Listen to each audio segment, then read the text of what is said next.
And China's top diplomat hits out at the United States, accusing Washington of holding persistent misperceptions about Beijing, even though he did acknowledge that ties have improved in recent months.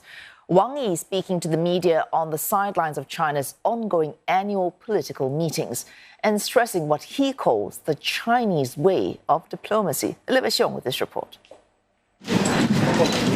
It was a return to a familiar stage for China's top diplomat Wang Yi, who was reappointed to the post of foreign minister last year. This following the sudden and unexplained ouster of the country's former foreign minister. At a wide-ranging hour-and-a-half news conference, Mr. Wang took questions from local and foreign media on China's foreign policy, where the China-US relationship was once again in focus. While the longtime diplomat noted that ties have improved following the meeting between Chinese President Xi Jinping and his U.S. counterpart Joe Biden in November last year, he said the U.S. still holds misperceptions of China and failed to fulfill its promises. Beijing has been angered by U.S. restrictions on Chinese nationals and firms.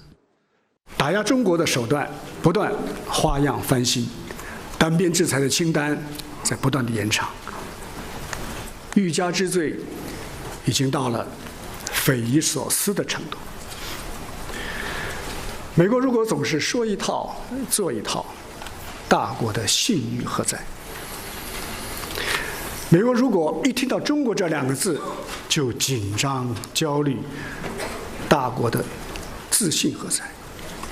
所以我们敦促美方认清历史发展大势，客观理性看待中国的发展。 积极务实地开展对华交往，言行一致地把承诺落到实处。 On the recently concluded Taiwan election, which put the pro-independence Democratic Progressive Party back in the presidential office for a historic third term, Mr. Wang called the polls just a local election. China considers the self-ruled island as its own and had previously labeled incoming Taiwan President William Lai a dangerous separatist. To a question on whether the prospects for peaceful reunification are dimming, Mr. Wang said peace will be guaranteed as long as there's a strong commitment to the One China policy, a consensus that he noted has been upheld by more than 180 countries around the world. 我们的政策很清晰，就是继续以最大的诚意争取和平统一的前景。我们的底线也很清楚，那就是绝不允许台湾从祖国分裂出去。台湾岛内谁想搞台独，必将遭到历史的清算。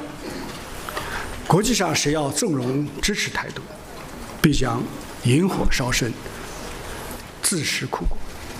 Discussion about China's commitment to peaceful reunification had been rife after Chinese Premier Li Qiang left out the phrase in his government work report on Tuesday, even as he pledged to promote the peaceful development of cross-strait relations. Addressing a question on the disputed South China Sea, while Mr. Wang did not mention China's more frequent skirmishes with the Philippines, as well as the recent joint drills between the US, Australia, and the Southeast Asian nation in the waters, he said that China has been exercising a high degree of restraint. The 70-year-old also issued this veiled warning.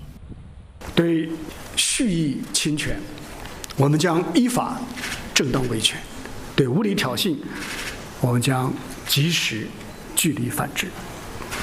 我们也奉劝某些域外国家，不要挑事生非、选边站队，不要成为南海的搅局者，或者是 Mr. Wang said China would work with ASEAN to strive for an early conclusion of a code of conduct in the South China Sea, adding that a third reading of the document will take place.